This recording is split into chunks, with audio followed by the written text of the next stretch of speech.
everyone, a very good morning to all of you. Good morning guys. कैसे हो आप सब लोग? कैसे हैं आप लोग? मुझे प्लीज कमेंट में जल्दी जल्दी बताइए कि हाउ आर यू ऑल? कैसे हो आप सब लोग? आइए सेशन को स्टार्ट करते हैं. अब वंडरफुल सेशन है आप लोगों का 80 रूल्स और you can say 80 important rules of grammar. आज के इस सेशन में हम लोग ग्रामर के वो 80 रूल्स पढ़ने वाले हैं जो हर एग्जाम में आते हैं. मतलब अगर एग्जाम में क्वेश्चन आएगा, चाहे आप एसबीआई की बात कर लो, आप क्लर्क लेवल की बात कर लो, पीओ लेवल की बात कर लो, आरबीआई की बात कर लो, आईबीपीएस की बात कर लो, या कोई भी ऐसा अदर कोई भी कॉम्पिटिटिव एग्जामिनेशन जो आपके पेपर में इंग्लिश के साथ आते हैं, उनमें ये रूल जो आज हम डिस्कस करने जा रहे हैं वो डेफिनेटली आपके पेपर में आएंगे ही आएंगे. ग्रामर से अगर आप कहो कि कहीं से भी क्वेश्चन आएगा ग्रामर का तो इन रूल से ही आएगा, इसके अलावा और कहीं से भी नहीं आएगा. तो ये जो सेशन है ना आप लोगों का, वो बहुत बहुत बहुत बहुत ज़्यादा इंपॉर्टेंट है.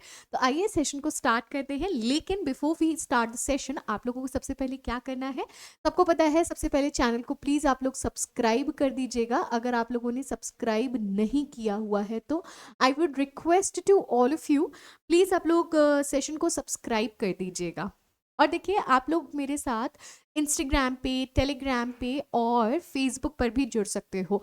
मैंने सबकी लिंक आपको नीचे डिस्क्रिप्शन बॉक्स में दे दी है. ठीक है, सबकी लिंक आपको नीचे डिस्क्रिप्शन बॉक्स में मिल जाएगी, वहां से आप कर सकते हो.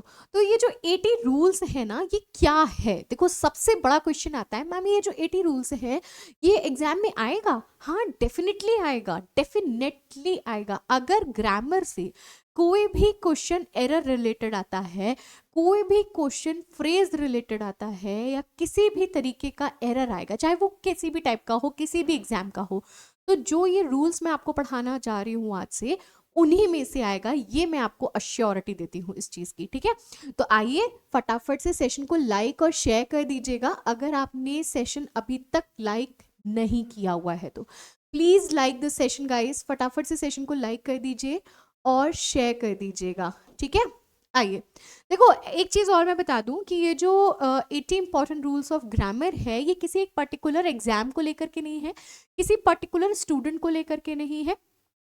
ये हर बच्चे के लिए है जो कॉम्पिटिटिव एग्जाम की तैयारी कर रहा है, उसके लिए भी है, प्लस जो कॉम्पिटिटिव एग्जाम की तैयारी नहीं कर रहा है बट इंग्लिश को सीखने की कोशिश कर रहा है, वो चाहता है कि इंग्लिश में हमारी कमांड हो जाए, वो सब बच्चों के लिए है. ये मैंने किसी पर्टिकुलर एग्जाम के लिए, पर्टिकुलर स्टूडेंट के लिए, mains level, clerk level, pre level ऐसा कुछ नहीं है, या पीओ लेवल ऐसा कुछ नहीं है, ये सबके लिए है. तो ये सेशन बहुत इंपॉर्टेंट है, तो प्लीज इस चीज का ध्यान रखिएगा. ठीक है, लेट्स स्टार्ट द सेशन. सबसे पहला क्वेश्चन आपकी स्क्रीन पर आ चुका है और इस क्वेश्चन को, रूल को आइए जरा देखते हैं. देखो ये जो है, आप जैसा कि देख पा रहे हो आपकी स्क्रीन पर क्या लिखा हुआ है, everybody, everything, nobody, nothing, somebody, something, anybody, anything. आप ये क्या है, आपको पता है ना कि there are 8 part of speech of your grammar. आपके कितने पार्ट ऑफ स्पीच है, कितने पार्ट ऑफ स्पीच हैं? 8. वैसे तो 9 भी कहे जाते हैं कहीं कहीं पर. ठीक है, इंट्रोडक्शन को भी as a part of speech count किया जाता है, लेकिन अगर हम देखें तो 8 पार्ट ऑफ स्पीच आपके ग्रामर में है. राइट, अब इसमें से सबसे पहली बात क्या आती है कि हम सिंगुलर कैसे पहचाने और प्लूरल हम कैसे पहचानेंगे, कि कौन सा सिंगुलर है, कौन सा प्लूरल है, क्या चीज सिंगुलैरिटी में काउंट होती है, क्या चीज प्लूरल में काउंट होती है ना. आप हमेशा याद रखना, आपके पास जो नाउन का टॉपिक है और एक आपका प्रोनाउन का टॉपिक है और थर्ड आपका वर्ब का टॉपिक है, ये 3 टॉपिक ऐसे हैं जिसमें आपको ये पहचानने की ज़रूरत है कि कौन सी चीज़ सिंगुलर है और कौन सी चीज़ प्लूरल है. ये 3 टॉपिक में आप बस पहचानोगे. अदर किसी भी पार्ट ऑफ स्पीच में आपको ये जानने की ज़रूरत नहीं है कि कौन सी चीज़ सिंगुलर है, कौन सी प्लूरल है, क्या है, आता ही नहीं है उसमें. इन 3 टॉपिक से, नाउन से, प्रोनाउन से और वर्ब से, इन 3 से आपको जानना होता है कि हमारा सब्जेक्ट सिंगुलर है या प्लूरल है, वर्ब सिंगुलर है या प्लूरल है. क्लियर है ना बात? अब देखो, बहुत ध्यान से समझना, क्योंकि बिल्कुल बात नहीं करोगे, एक एक चीज नोट करते चलोगे, बहुत इंपॉर्टेंट रूल है। उठा करके लास्ट 5 to 6 years के पेपर देख लो, इनमें से एक एरर आपको जरूर मिलेगा, ये मैं गारंटी के साथ कह रही हूँ। ठीक है, तो इसलिए बिल्कुल भी सेशन को मिस नहीं करेंगे अपन। ओके, देखो, एवरीबडी एक ऐसा वर्ड है, या एवरीथिंग, या नोबडी, और नथिंग। ठीक है, हम थिंक किसके लिए यूज करते हैं? हम नॉन लिविंग चीजों के लिए यूज करते हैं, है ना? नॉन लिविंग के लिए यूज करते हैं। समबडी, समथिंग, सेम चीज, थिंग, एनीथिंग, एनीथिंग मतलब कुछ भी, एनीबडी मतलब कोई भी इंसान, समबडी मतलब कोई, सम का मतलब क्या होता है? कोई। अच्छा, एक चीज और ध्यान दीजिएगा, जब कभी भी आप एवरी का यूज करते हैं तो एवरी का मतलब होता है +2। मोर देन 2 भी आप कह सकते हो, मोर देन 2 मतलब 2 से ज्यादा। ठीक है, आप जब कभी भी सेंटेंस में एवरी का यूज करते हैं तो एवरी का मतलब होता है मोर देन 2, 2 से ज्यादा की आप बात कर रहे हो। अच्छा, ये सभी के सभी प्रोनाउंस हैं, ये सभी के सभी प्रोनाउंस हैं, इस चीज का भी आप ध्यान रखेंगे। ये कौन से प्रोनाउंस हैं? ये इनडेफिनिट प्रोनाउंस हैं, जहां पर आपको ये श्योरिटी नहीं है कि वो मेल है या फीमेल है, उस कंडीशन पर हम इनडेफिनिट प्रोनाउन का यूज करते हैं। ठीक है, अब इनके साथ सबसे बड़ी बात आती है कि आप यूज क्या करोगे। आओ जरा कुछ सेंटेंसेस में समझते हैं। Everybody is are ready to his their और वर्क। अब एक चीज ध्यान दीजिएगा, जब कभी भी आपके पास सेंटेंस में एवरीबडी, ठीक है, बहुत ध्यान से सुनिएगा, सेंटेंस बहुत इंपॉर्टेंट है। एवरीबडी, एवरीथिंग, नोबडी,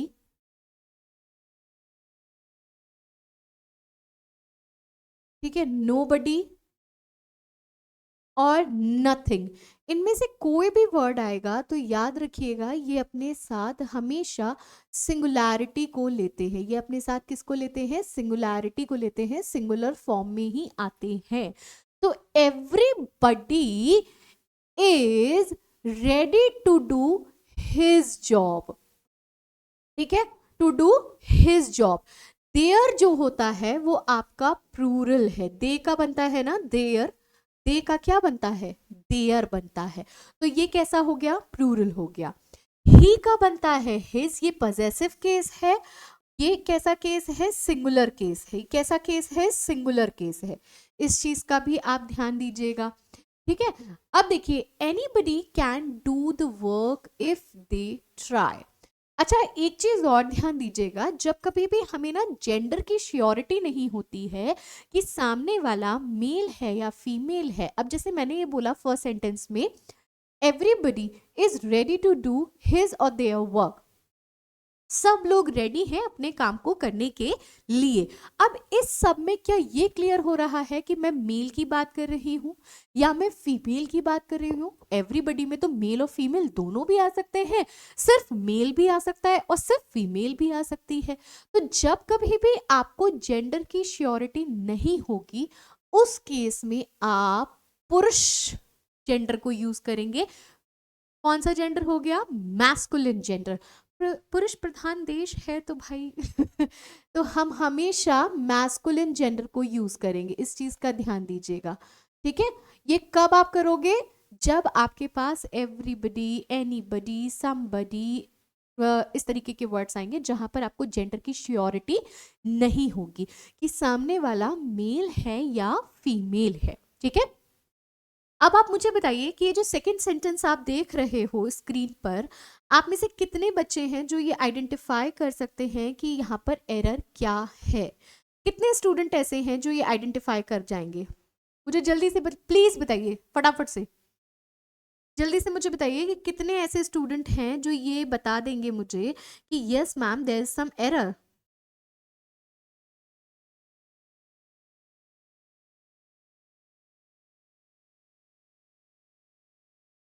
जल्दी से बताइए।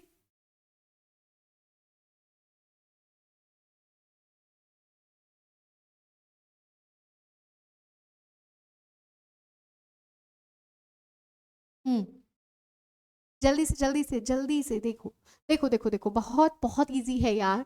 As I already told you कि जब कभी भी आपके पास इनडेफिनिट प्रोनाउंस आते हैं जिन्हें हम everybody, everything, nobody, nothing, somebody, something, इनसे इंडिकेट करते हैं तो ये हमेशा सिंगुलर होते हैं। ये आपका यहाँ पर सब्जेक्ट की तौर पे है और सब्जेक्ट आपका कैसा है, सिंगुलर है।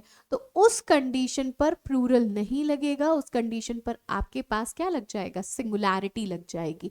क्यों आपने यहाँ पर सिंगुलैरिटी लगाई, क्यों आपने यहाँ पे सिंगुलैरिटी लगाई, क्योंकि इन सभी वर्ड्स के साथ आपकी जो फॉर्मिंग रहेगी ना वो हमेशा सिंगुलर रहेगी, हमेशा सिंगुलर रहेगी। इस चीज का प्लीज ध्यान दीजिएगा आप लोग, ठीक है।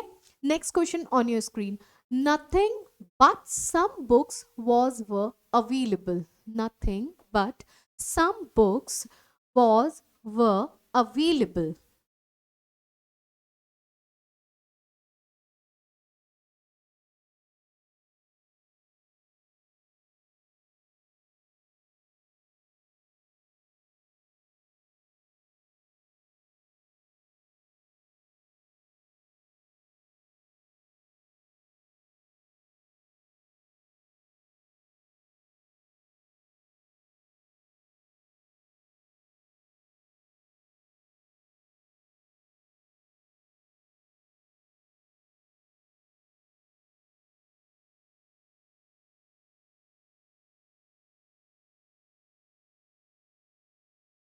चलिए आइए जरा देखते हैं। अच्छा एक बात बताइए, अब आप ये कहोगे कि मैम बट यहाँ पर यूज हुआ है। अगर हम फर्स्ट सेंटेंस की बात करते हैं, फर्स्ट सेंटेंस में लिखा हुआ है nothing but some books was were available, was were available. एक चीज का बहुत ज्यादा ध्यान दीजिएगा, बट आपके सेंटेंस में एज अ कंजंक्शन भी यूज होता है, ठीक है। अगर हम देखें तो ये एज अ कंजंक्शन भी यूज होता है और एज अ प्रेपोजिशन भी यूज किया जाता है, राइट। बट जब कभी भी आपके सेंटेंस में आता है तो दो कंडीशन पर आता है। पहली कंडीशन होती है कंजंक्शन की और दूसरी कंडीशन होती है प्रेपोजिशन की। जब ये कभी भी बट सेंटेंस में प्रेपोजिशन की तरह आएगा तो ये सिवाय का अर्थ देगा। सिवाय का मतलब होता है इसके अलावा, इसके सिवा, ठीक है। और अगर ये कंजंक्शन के उस पे आएगा तो ये क्वेश्चन उसमें आएगा, लेकिन के उसमें आएगा। बात समझ में आई।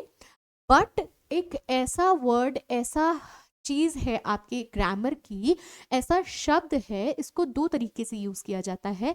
एज अ कंजंक्शन भी आप यूज कर सकते हो और एज अ प्रेपोजिशन भी आप यूज कर सकते हो, ठीक है।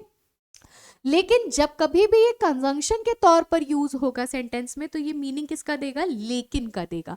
और एज अ प्रेपोजिशन यूज होगा तो ये सिवाय का मीनिंग देगा, राइट।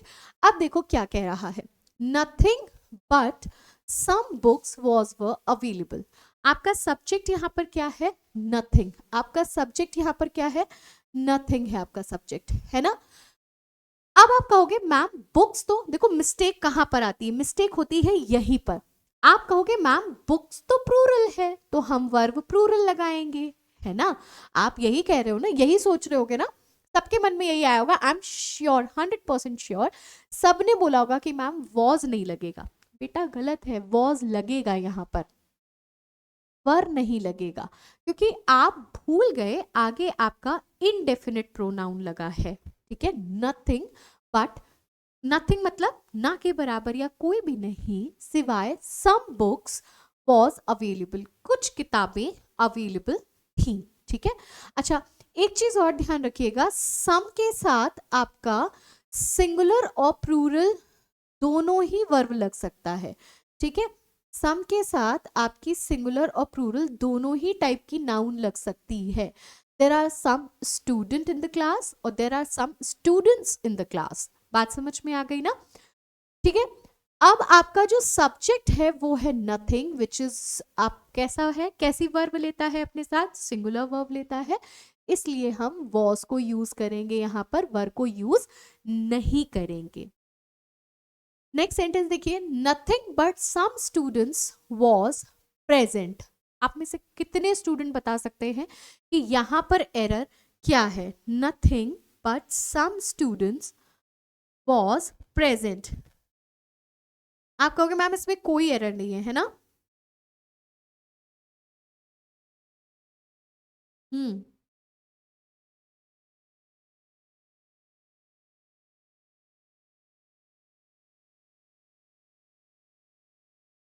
जल्दी बताओ क्या कहोगे? Nothing but some student was present.